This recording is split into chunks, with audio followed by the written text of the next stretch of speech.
విష్ణువుకి తులసిని ఎందుకు సమర్పిస్తారో తెలుసా?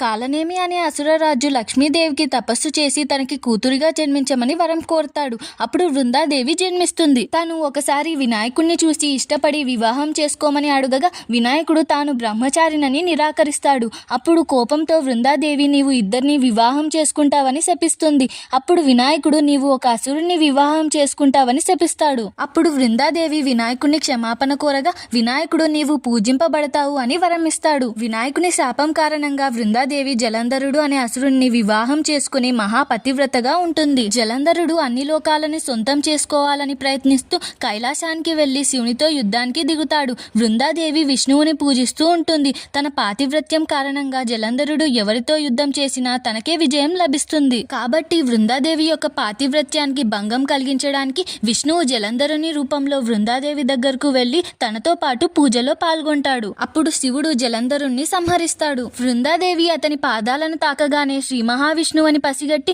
తనని మోసం చేసి తన పాతివ్రత్యానికి భంగం కలిగించినందుకు ఏదో ఒక రోజు విష్ణువుని కూడా మోసం చేసి తన భార్య పాతివ్రత్యానికి మచ్చ కలిగిస్తారని చెప్పి శిలగా మారిపోమని శపిస్తుంది. విష్ణువు శాలిగ్రామ శిలగా మారిపోగా దేవతల కోరిక మేరకు మరలా అసలు రూపాన్ని ధరించమని చెప్తుంది. తర్వాత వృందాదేవి మరణించి తులసి చెట్టుగా మారగా అప్పుడు శ్రీ మహావిష్ణువు తన భక్తికి మెచ్చి నీవు కూడా నాతో సమానంగా పూజింపబడతావు. ఎవరైతే నిన్ను మనస్ఫూర్తిగా నాకు సమర్పిస్తారో వారి పూజ సంపూర్ణమవుతుందని వరమిస్తాడు.